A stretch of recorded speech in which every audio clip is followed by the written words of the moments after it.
Hey guys, so today we're going to do the review and unboxings of 4 different reference studio headphones. So these are a little bit different than the typical consumer level wireless headphones or wireless earbuds or even the more expensive audiophile level headphones I usually do reviews and unboxings of.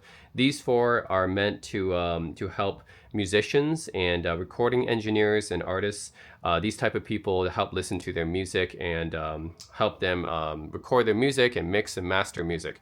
So it's a bit different.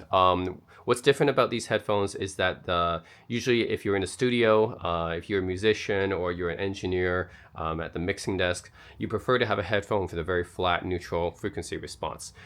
This is in contrast to consumer or even audiophile level headphones, which have unnatural, or I guess more unnatural, boosted frequencies in certain areas that makes the music sound more enjoyable to listen to. So yeah, I mean, there are a lot of people out there that prefer the flatter neutral response.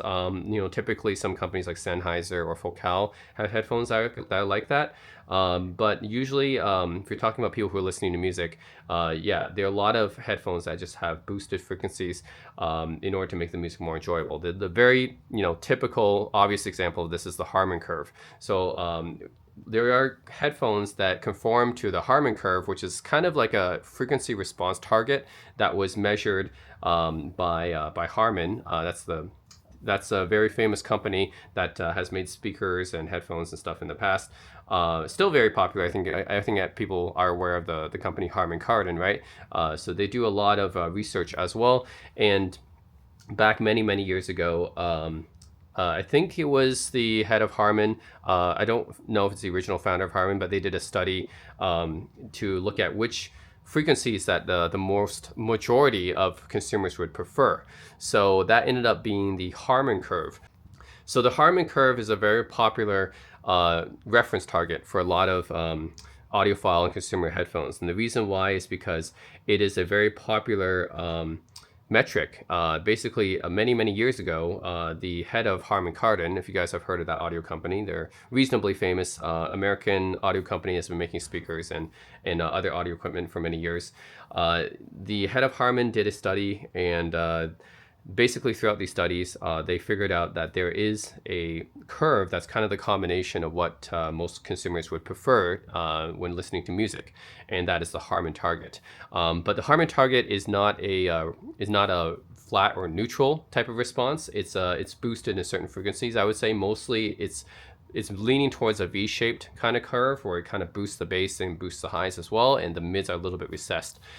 Essentially, that's what the Harman target is. Most consumers prefer to have a headphone that has a kind of boosted bass, boosted highs, and a little bit of recessed mids, and they find that pleasurable to listen to.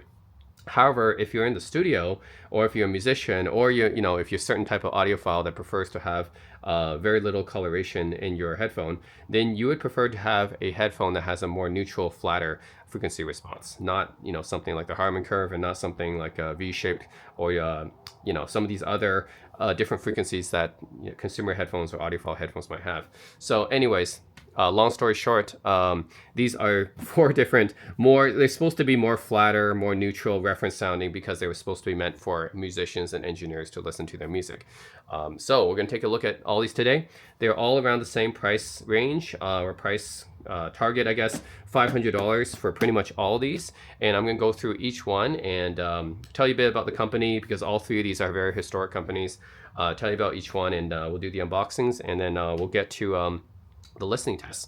All right, so we're going to start from kind of left to right here, logically. So we're going to go here with the 2 Shures here. Okay, so Shure is a very historic, actually all of these companies are very historic microphone manufacturers, but I'm sure Shure is probably one of the most prominent here.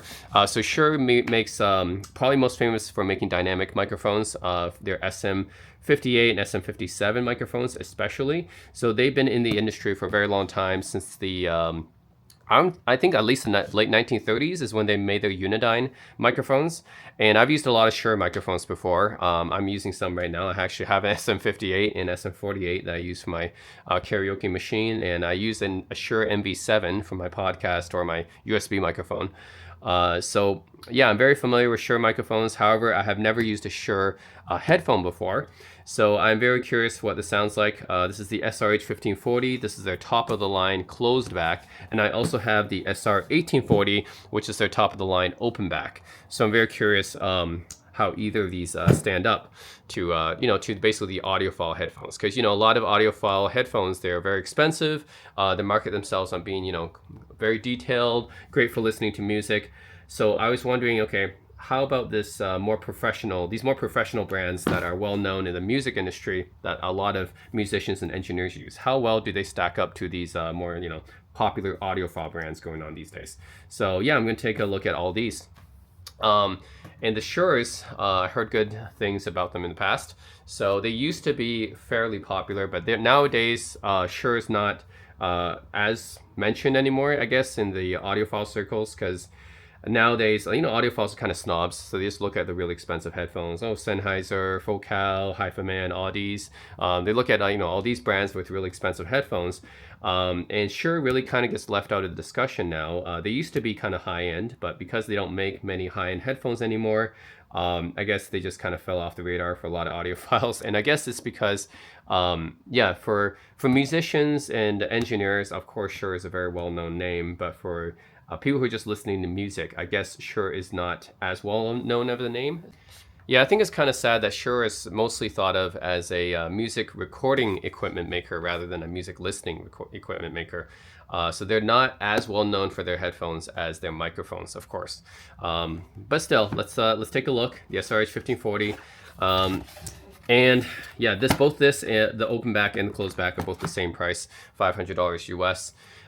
And generally, I would say, both of these are considered the flagship Shure headphones, which is interesting because $500 might sound expensive, but it's actually not expensive when it comes to audiophile headphones, right? I mean, you have stuff like the Meze Empyreans and, the Hi-Fi-Man Sesvaras and Focal Utopias, that goes into thousands and thousands of dollars. So $500 is not a lot actually for a flagship headphone. But hey, Shure is another brand I guess people kind of just dismiss because they don't make expensive enough headphones. Guess they can't sound that good. But we'll see how true that is. So it comes with this is a instruction manual, which they're headphones, so I don't think I really need to take a look at this. It's just what it comes with basically in many different languages.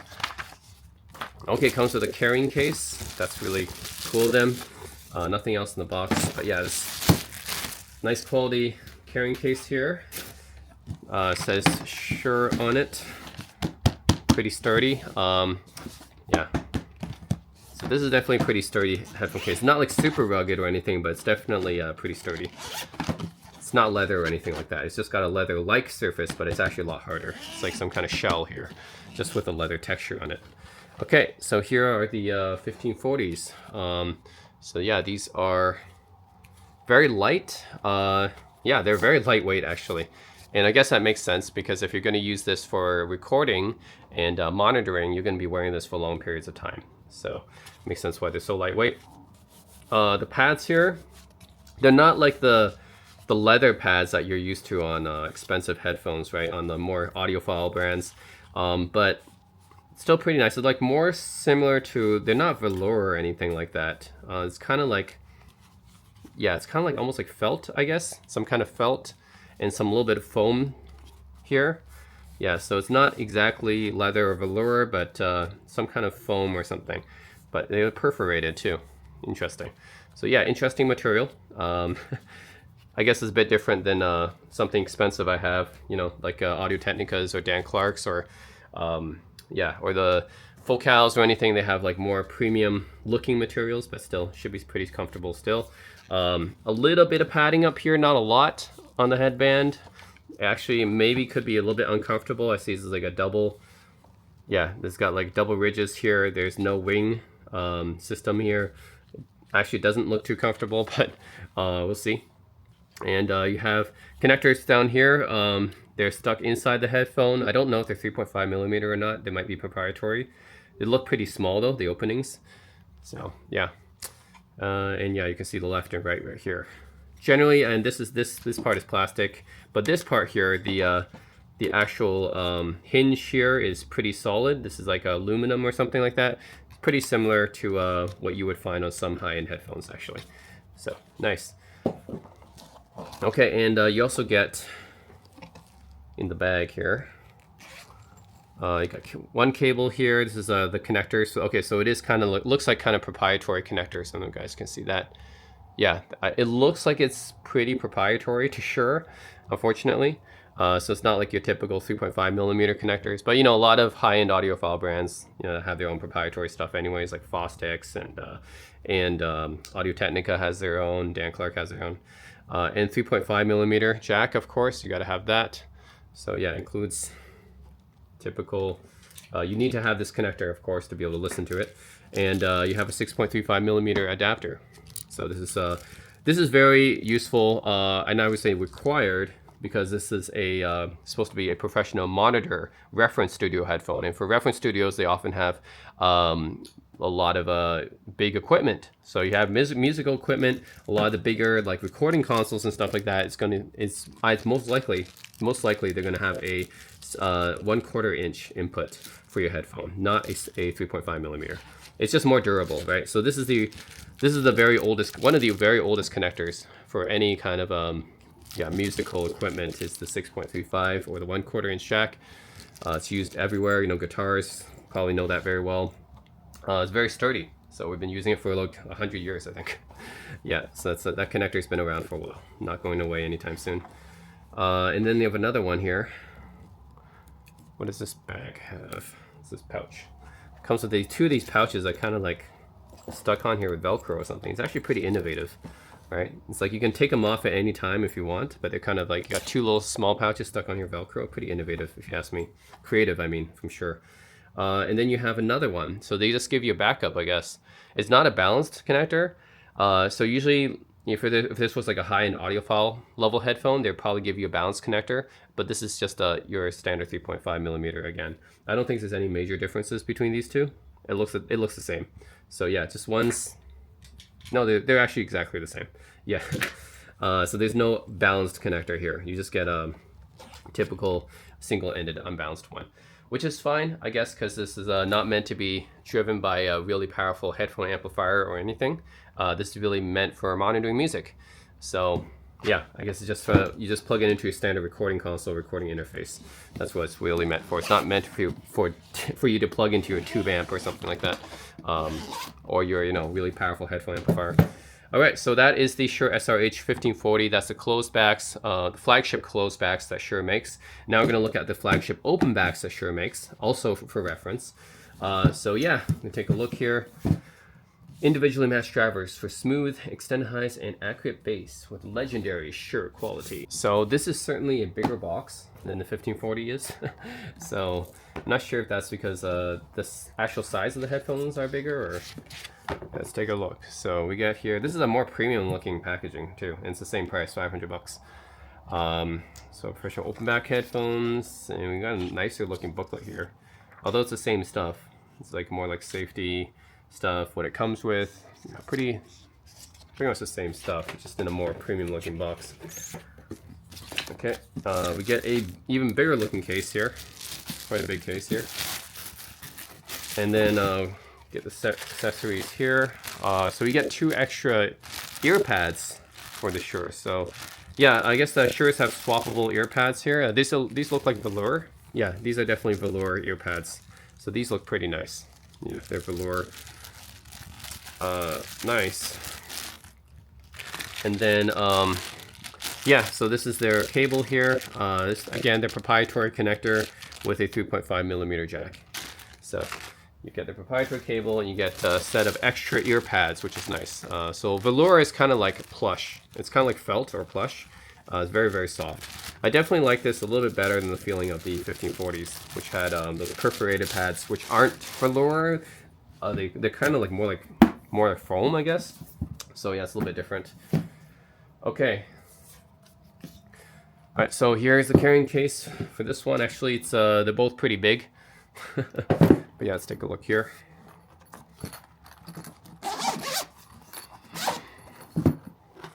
All right, here are the open backs. So you got a little pouch here for your accessory This is another set of cables. Yeah, Shure always gives you some extra sets of stuff. So extra set of ear pads, and then an extra set of cables. And it's the same thing. It's just a unbalanced connector, typical 3.5 millimeter. And then you have your typical proprietary Shure connectors, I guess. So yeah, 3.5 millimeter. Of course, you gotta have your 6.35 1/4 inch jack adapter. Like I said, this adapter has been in use for over 100 years probably now. It's been on pretty much all the major audio equipment in the world. So you gotta have that, especially in the professional, right, industry. But even if you're an audiophile and you have a high-end headphone amplifier, you probably would make use of that connector too. Although you probably want a balanced connector actually if you're looking for a high-end audiophile type headphone, and Shure doesn't have that. But anyways, yeah, these are the SRH1840s. You have the left right here, right here. Open back, of course, you can see the difference. If you guys know the difference between open back and closed back, the layman's explanation is that closed back does not leak sound. It's a more isolated design, so you would use this if you don't want others to hear the music around you. Open back leaks sound, so people will hear the music that you're playing. However, it's supposed to have a wider sound stage, and in general, I would say if you have an open back, closed back design of the same caliber, the open back design will sound more natural. So anyways, that's a layman's explanation of that. Again, very premium type of hinges here. They feel pretty solid. It's like brushed aluminum or something like that. Pretty solid hinges. Of course, this is their top of the line headphone here, their flagships. Their lower end headphones are basically just plastic. Same headbands. Yeah, headband part here. It looks a little bit uncomfortable because there's only a little bit of padding here. They should have put more padding, but both of these have just a little bit of padding here. However, I do like the ear pads better. These are like the felt velour ear pads. So I like these ear pads better. They're more akin to what you would find on a high-end audiophile headphone. So like my Barry Dynamics, for example, would have something like this. My T1s, which are like, very high-end audiophile headphones. These ones, yeah, they're like perforated. They're kind of like felt, but they're a little bit harder. Yeah, they're not as soft as these velour ones. So just from the looks, I think the comfort of the SRH1840s would be better, but I'll have to wait and see. So yeah, those are the two Shure headphones. And Shure is very generous with the accessories, giving us, two carrying cases with each of them, and giving us an extra set of cables with each one. And that one also comes with an extra set of ear pads. So that's pretty nice of Shure to give us. So anyways, that's the two Shure, their flagship headphones, both of them, the closed back and the open back, 1540 and 1840. Next, we're going to take a look at AKG. AKG is also a historic microphone manufacturer and headphone manufacturer. So all these companies, well known for their microphones. AKG has been in the business a long time. Now they're owned by, so they are owned by Harman, like the same company I was talking about, the Harman Curve. They're owned by Harman Kardon. However, Harman Kardon is now owned by Samsung. So that means right now AKG is actually owned by Samsung. Now, some of the older AKG engineers pre-Samsung acquisition went on to form their own company called Austrian Audio, which produces, in general, higher-end headphones than AKG. So if you guys are looking for if you guys like AKG, but you're looking for even more higher-end stuff, and maybe even towards some of the audiophile stuff, Austrian Audio actually has a few different headphones as well. But I couldn't get any Austrian Audio because they're not too easy to find up here in Canada yet. I had to get them shipped from a third-party seller, which, yeah, I'd prefer to get it shipped from Amazon. So anyways, this is the AKG K712 Pro. So this is not their flagship. Their flagship is the K872. However, those are quite expensive. Those are like $1,800, I think, US, and even used, they're still over $1,000. So I'm not going to buy them just for a review. However, the K712 Pros, yes, they retail for $500, but in the street price, though, you can easily find them for like half of that. You can easily find these for like $250, which actually makes these probably, at least the street price is the best on the market out of all these headphones. So yeah, the K712 Pros, yeah, technically they are $500 headphones, the same as the rest here, but in actuality, you can probably find these for a lot cheaper. Like you can easily get them for $250, sometimes $200. So they're a lot cheaper than they suggest. So anyways, yeah, so these are open backs, and AKG is a very historic company. They made many historic microphones and headphones, actually. They're well known for their K701s, which I think were pretty top of the line back in the day. And these are supposed to be the upgraded version of the, well, correct me if I'm wrong, if these are the upgrade version of the K701s or not, but they seem like it by the numbering. So anyways, let's take a look. I haven't tried an AKG headphone, actually. Obviously, I've heard of AKG headphones before, but I've never really tried one myself. So let's take a look. It says expect here and discover. All right, so here we get the headphones in the box here. There's no carrying case, however, there is a carrying bag, which is very soft. So this feels like velvet. Yeah, it's soft like velvet, actually. Oh, pretty nice. So you get a carrying bag here that's a very soft, velvety type of feel. I would prefer a carrying case still, but anyways, we get a bag. You get something, at least. And then you get this coiled cable here, which is actually it comes already with the cable attached, but you also get another additional black cable. If you don't like this orange cable that it comes with, if you think it looks too flashy, then you can get this more, yeah, industrial. Well, this is a more typical plain looking black cable, and that's these coiled cords. Actually, that's another thing. I guess you would use this one if you want to, if you think that the highs on the K712s are too harsh, then you can always use coiled cords to kind of tame them down, because these will have higher capacitance since they're longer. So yeah, so you have an alternative choice to use coiled cords. It's not just an aesthetic thing. These will actually roll off the highs because they have more capacitance compared to these uncoiled ones, or these straight cords. So yeah, by default it comes with these straight cords terminating in a 3.5 millimeter. I think it does actually come with a 6.35 as well. So yeah, comes with also a 6.35 or 1/4 inch adapter. Like I said, it's pretty much necessary if you're going to be marketing these as professional studio headphones. So yeah, these are detachable, but they're kind of a proprietary AKG connector, I think. So let's take a look. Yeah, it looks kind of like XLR, actually. It's like a mini XLR, maybe. Is this mini XLR? Okay, so anyways, this is mini XLR type connector. It's what they use, and yeah, you have choice coiled for less highs, so you're rolling off the highs more, or just the standard one. I'm just gonna use standard one. It fits with the color scheme anyways. You see this black and orange color scheme. It's kind of something that very stands out a lot.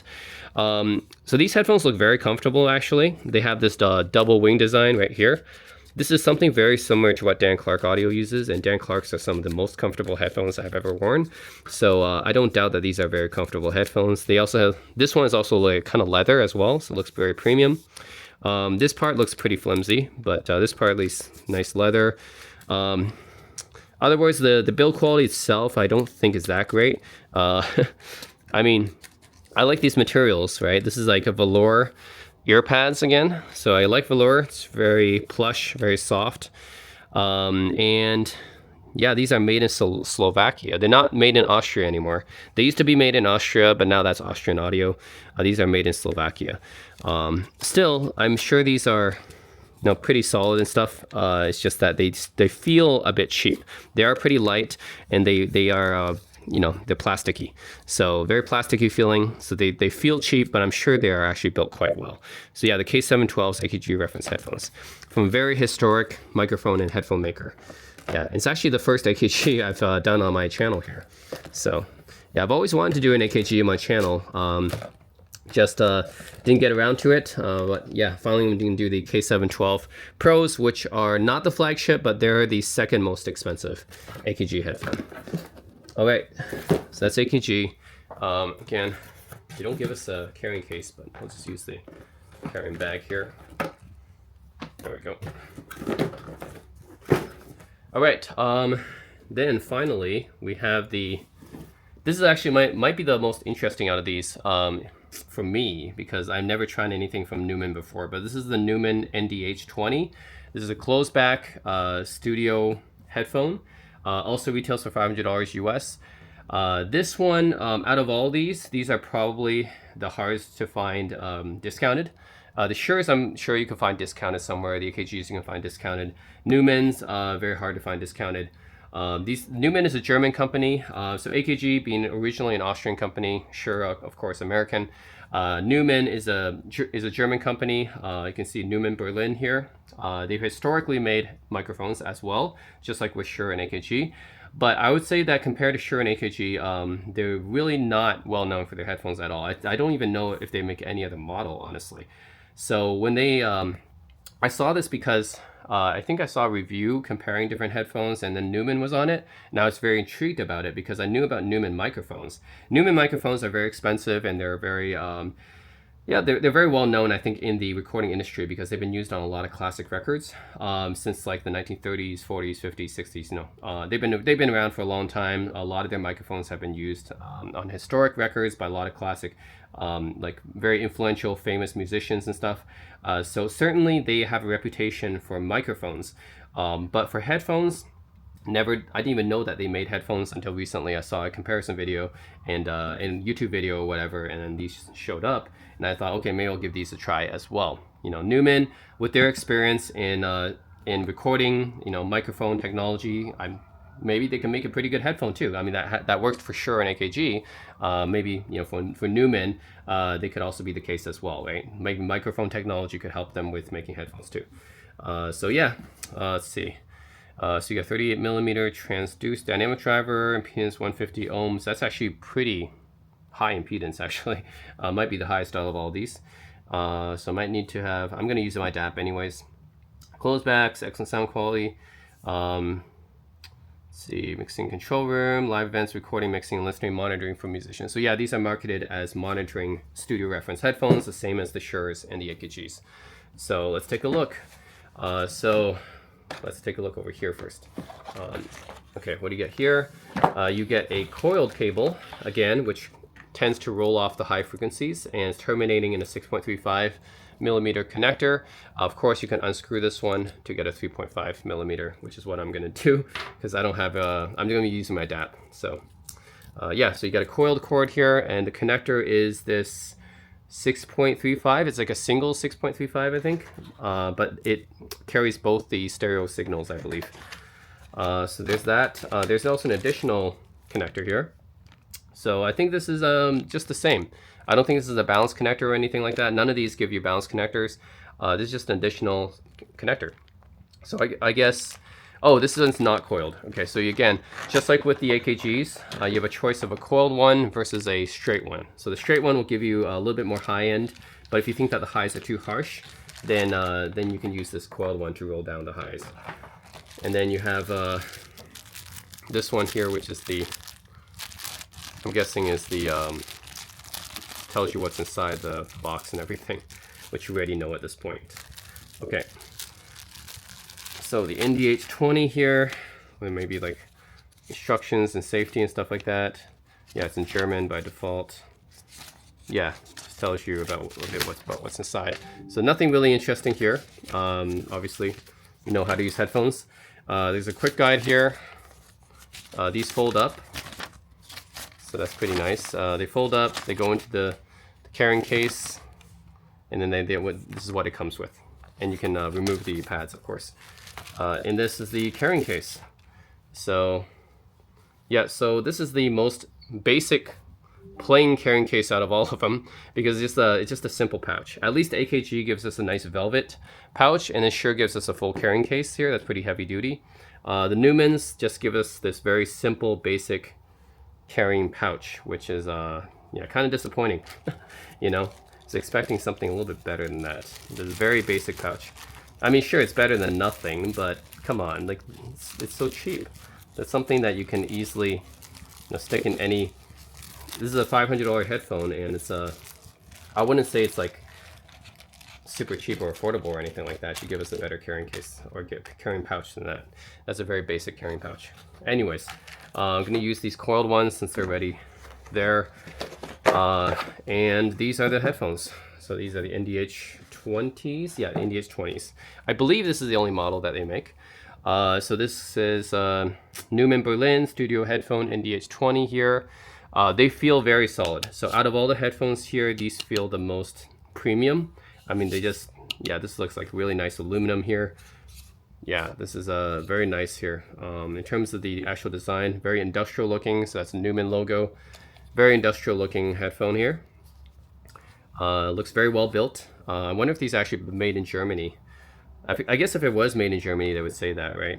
Like my Bear Dynamics say made in Germany. But if they don't say made in Germany, probably they aren't, because they probably want to advertise that. Okay, that's the left, that's the right, it says on here.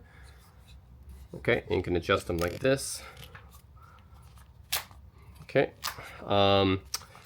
these ear pads are kind of velour, but they're like a more firmer velour. They're not as soft. So it's like a more firm velour plush, or felt, I guess, type of.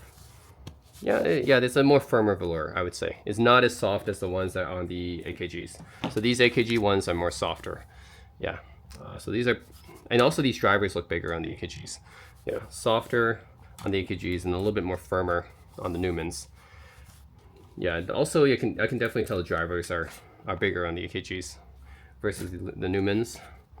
Yeah, otherwise, yeah, they swivel, so they fold flat.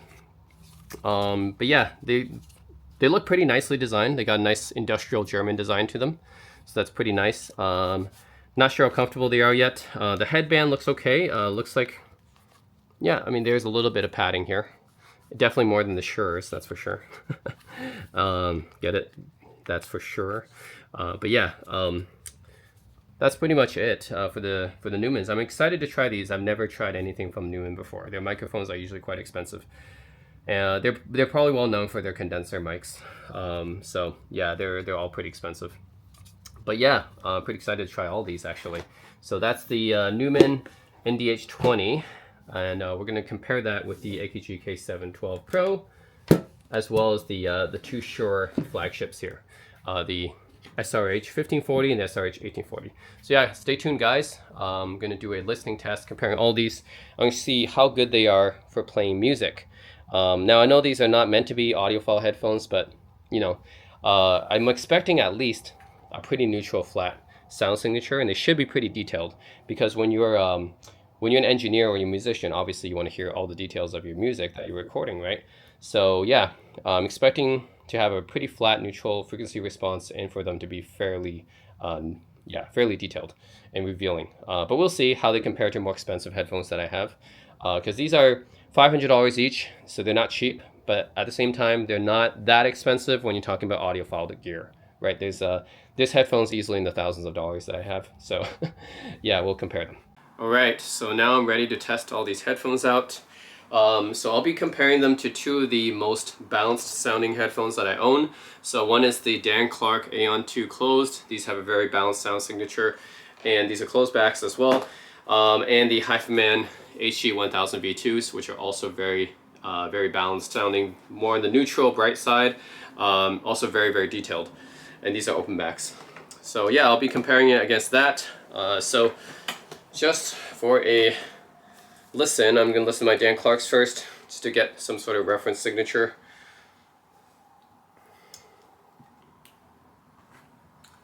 So Dan Clark's very balanced sounding sound signature.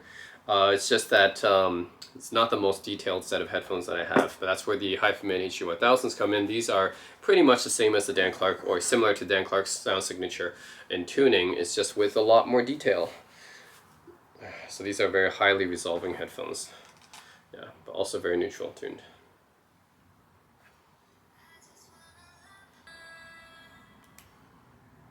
Okay, so yeah, I think I got my reference now. Both of these are pretty balanced sounding headphones on the neutral side. HiFiMan HG1000 definitely more detailed. Both of these headphones require a lot of power to drive. I don't know, something about planar magnetics, I guess. Yeah, both the Dan Clarks, probably my hardest to drive closed backs, and then the HiFiMan HG1000s is probably my hardest to drive headphones, period, out of all my headphones. So yeah, let's see what we start out with. I'm going to start out with the AKG K712 Pros. Actually, these are the ones that will, on the street price, is probably the cheapest out of all these. You probably have these, yeah, you can get them for about $200-250 US easily, brand new. If you look online, even though they're supposed to retail about $500, but you can easily find these really cheap online. All right, AKGs, let's go. And these are open backs. They're very comfortable, by the way. Yeah, these AKGs, like I expected, is pretty comfortable because they have the same system that my Dan Clarks have. So this is my Dan Clarks, the same kind of like double, I guess, I don't know what to call this exactly, but it's kind of like a double wing system or something like that. A little bit different than what Audio-Technica does with some of their headphones. But anyways, there's like two different headbands here, kind of supporting each other. And yeah, AKG kind of does that. Here, actually Meze's do this as well. Yeah, the Meze 109 Pros. I was like, this also reminds me of the Meze 109 Pros, which are also very comfortable headphones. This kind of has this system as well. So yeah, very, very comfortable headphones, just like the Meze's and the Dan Clarks. All right.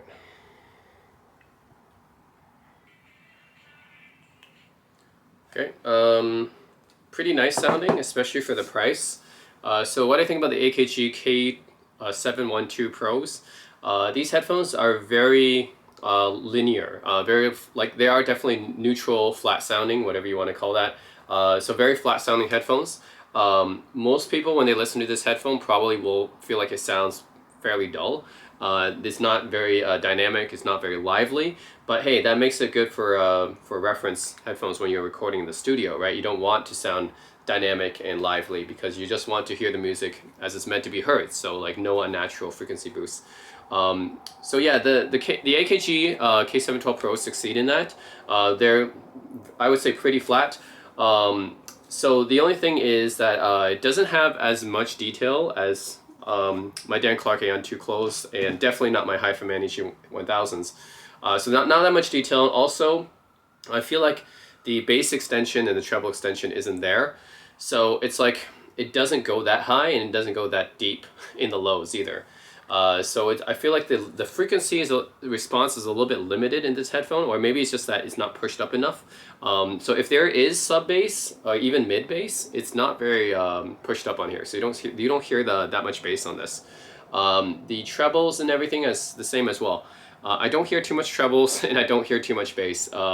It's reasonably flat mids, and that's pretty much what this headphone is like flat mids. A little bit of treble, a little bit of bass, but not too much of either. So it's all in all, it's I think, yeah, it could work for monitoring or, you know, recording something like that, but I think there could be better ones here. I just got to try them first, but I don't know. These are supposed to be, well, they're not the flagship AKGs, but they're one of the top AKG models. So I think I was expecting something more out of this. Yeah, I was expecting it to be more detailed maybe, but again, it's not that expensive. You can easily find it for 200, 250, so I guess maybe I'm expecting too much. But yeah, I don't know, man. I would probably even take the Sennheiser HD650s over this, even though that one is also not that much detail, but at least it has a more wider bass and treble response, I would say. Yeah, so this one is a little bit disappointing for me, because for me, all it is flat mids, and a little bit of treble and bass, but not that much. Like, I know it's supposed to be flat and everything, but I want to at least hear some extension, you know, like some sub bass or treble extension, but yeah, it's barely there for me to hear. So yeah, I understand, you know, it's not supposed to be like have pushed up treble and bass. I'm not asking for pushed up treble and bass. I'm just asking to at least kind of hear it. Yeah, so this one you can barely even hear that. Next, let's see. Actually, the next most expensive from a street price perspective would actually be, surprisingly, the SRH1840s. So these are open backs from Shure's, the flagship open backs, like I mentioned. But you can actually find these fairly cheap online for about 250 bucks US, same as the AKG K712 Pros. And yeah, so I'm gonna check this out because the street price of these are actually kind of similar to the AKGs. So yep, I'll just use both of these use the same. Both the Shure's use the same connectors, so I'll just use the same connectors. Okay. These headphones are pretty comfortable as well, very comfortable actually. So I was a little bit worried about this headband because it seems like, you know, very little padding, but it's actually fairly comfortable, and I really love these plush velour ear pads. These velour ear pads really help. Very comfortable actually. I like them. Okay. Let's check these out.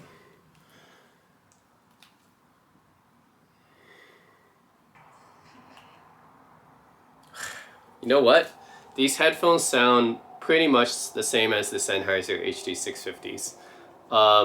Yeah, they're pretty much the Sennheiser HD650s, which is to say, definitely pretty good headphone. Not probably not my favorite headphone. Like in terms of the sound quality and the frequency. I think it could be better because I always felt like the Sennheiser HD650s didn't have enough detail. They sounded a little bit too veiled for me. And these ones, yeah, I mean they're not the most detailed. They probably are kind of similar to the HD650s. They might have like a little bit more detail than the Sennheiser HD650s, but it's fairly similar. The frequency response is very similar to the HD650s. The tuning is very similar, so it's like very linear, very neutral. So I understand this is pretty good as a reference headphone. Definitely has more bass and treble extension than the AKGs, than the K712 Pros. So I'm I would say like if these two are the same price, if they're both like $250 street price, I would say that the Shure SRH1840s are definitely the way to go here, and they're both open backs. So if you guys are thinking AKG K712 Pros versus the Shure SRH1840s, I would go with the Shure's because at least I can hear a lot more bass on this compared to the AKGs, which have a barely audible bass, and also more highs as well. In the mids here, well, not exactly as flat as the AKGs, but they seem to have more detail in them. So yeah, pretty much if you guys like the Sennheiser HD650s, these are fairly similar to that in terms of both sound signature and sound quality.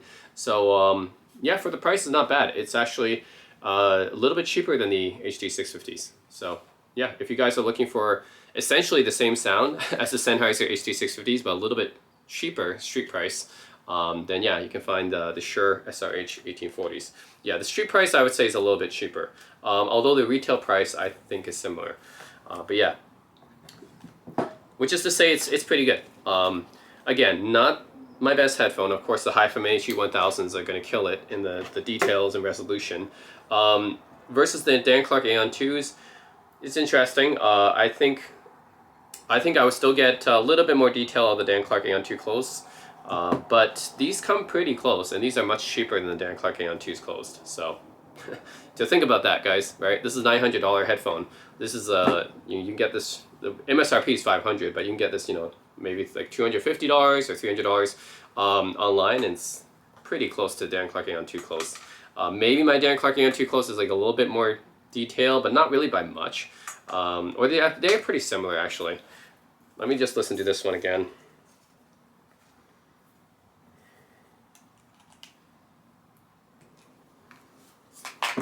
These.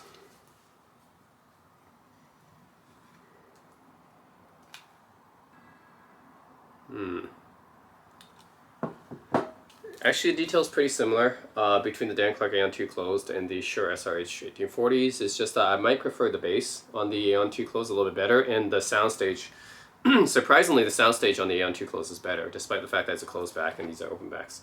But yeah, this comes pretty close. I mean, this is like, the sound quality out of these are fairly close to $1,000 headphone range, so pretty good value out of these.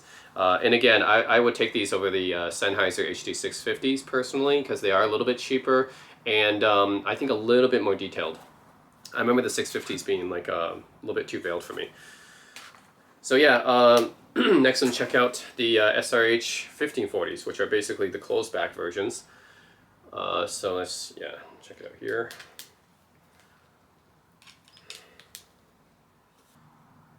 These are also pretty comfortable.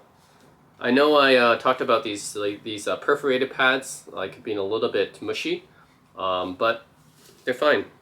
It's very comfortable. I would still prefer the velour pads on the 1840s, but the 1540s are okay. Just definitely not as good as the velour pads on this one, but still okay. It's not like uncomfortable or anything.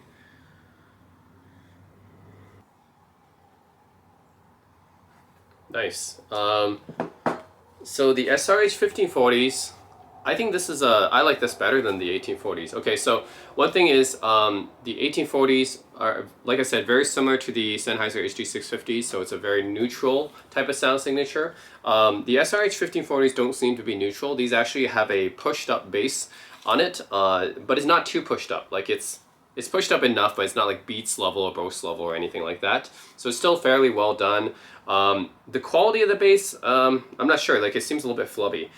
So it's like brr, brr, brr. It's like a kind of a flubby bass, which I don't I don't like that much. I think I prefer the bass on my Denon D7200. Actually, that's the one I prefer for the mid bass. So the bass is there. It's pushed up.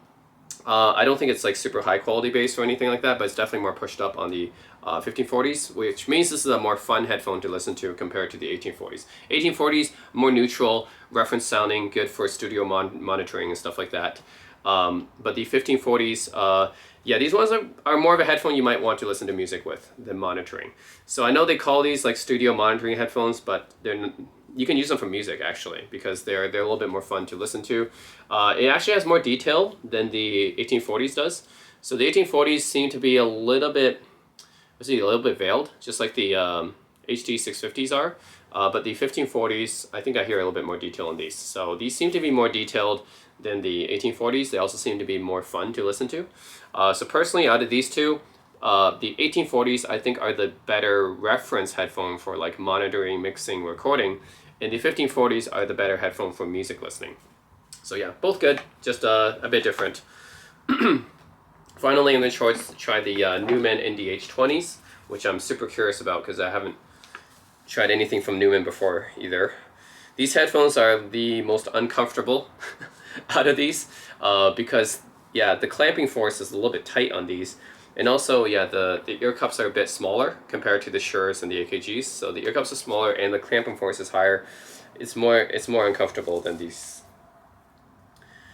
Yeah, it's a pretty tight clamping force. But we'll see what it sounds like.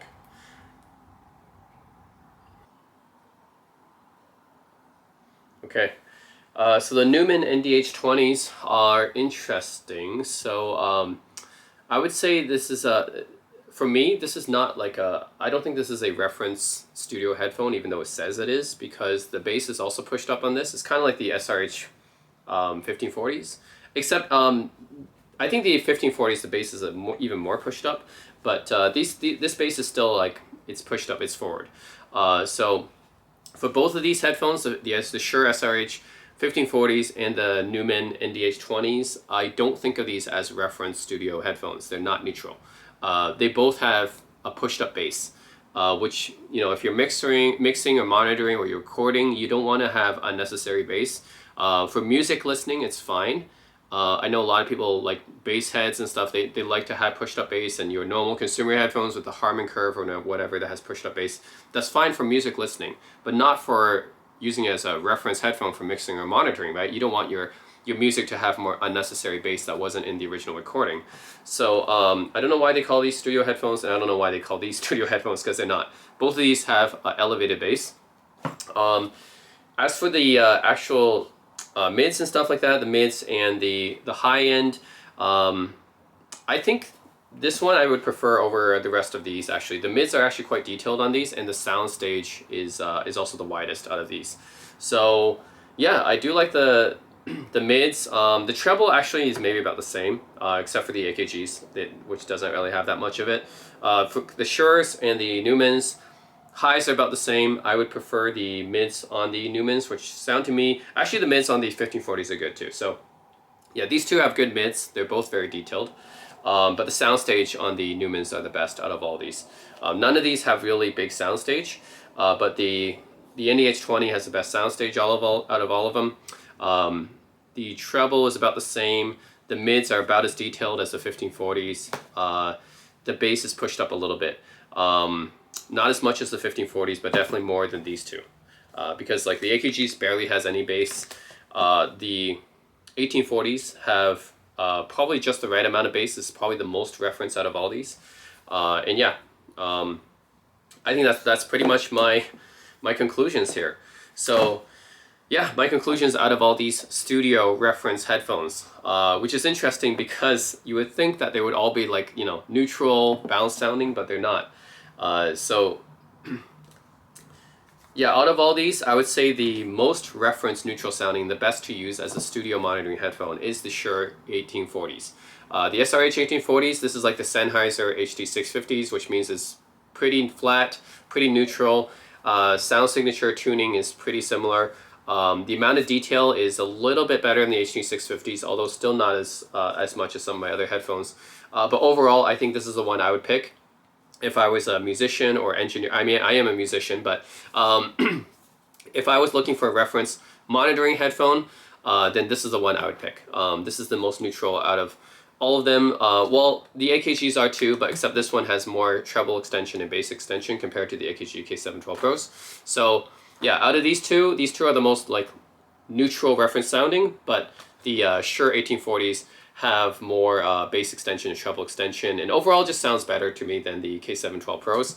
So I would pick the Shure SRH 1840s overall for like a monitoring studio headphone. Now, if you're listening to music, that's a different choice here. I think the Shure SRH 1540s are really good for listening to music. These have very detailed mids, and yeah, the bass is definitely there. It's he's got pretty pushed up bass on these ones. Or you can also try out the Neumann NDH20s, because this one also has pushed up bass, a little bit less than the Shure's, but it also has just as detailed mids, but it has a wider soundstage than the rest of these. So these two are the ones I would pick if I was listening to music.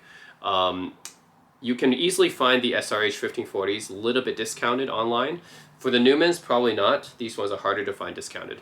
So yeah, that's my conclusions here. And also, out of these two, the Shure's are more comfortable. The Neumanns are not as comfortable to wear. But yeah, that's my conclusions. SRH 1840s is my pick for monitoring and reference headphone for, like, you know, recording and stuff like that. But then the ones for listening to music, probably either the Shure SRH 1540s or the Neumann NDH20s. I think are good for listening to music. The AKGs, I'm sorry, I wouldn't pick this for anything. Because if you're using this for reference recording, then the Shure's are just better. And it's not really good for listening to music either, because most people will think it sounds too flat and too dull. So yeah, sorry AKG. That would probably be my last choice here. So yeah, that's it guys. Hopefully that was informative to you guys for looking for a set of studio reference headphones, or if you're just curious which one is the best for listening to music. Yeah. Also, these two are closed back. That's another thing I have to mention too. Is these two are open back. So if you're mixing in an area, make sure that the other people can't hear you, because yeah, this will leak some sound.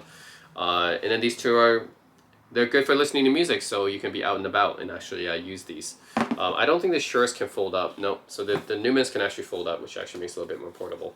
So yeah, I would choose one of these two if you're listening to music and going outside. So yep, that's pretty much it. Let me know what you guys think. I'll have a sound comparison test coming up, as always. And let me know what you guys think in the comment section below. Yeah, as always, thanks for watching. Stay tuned.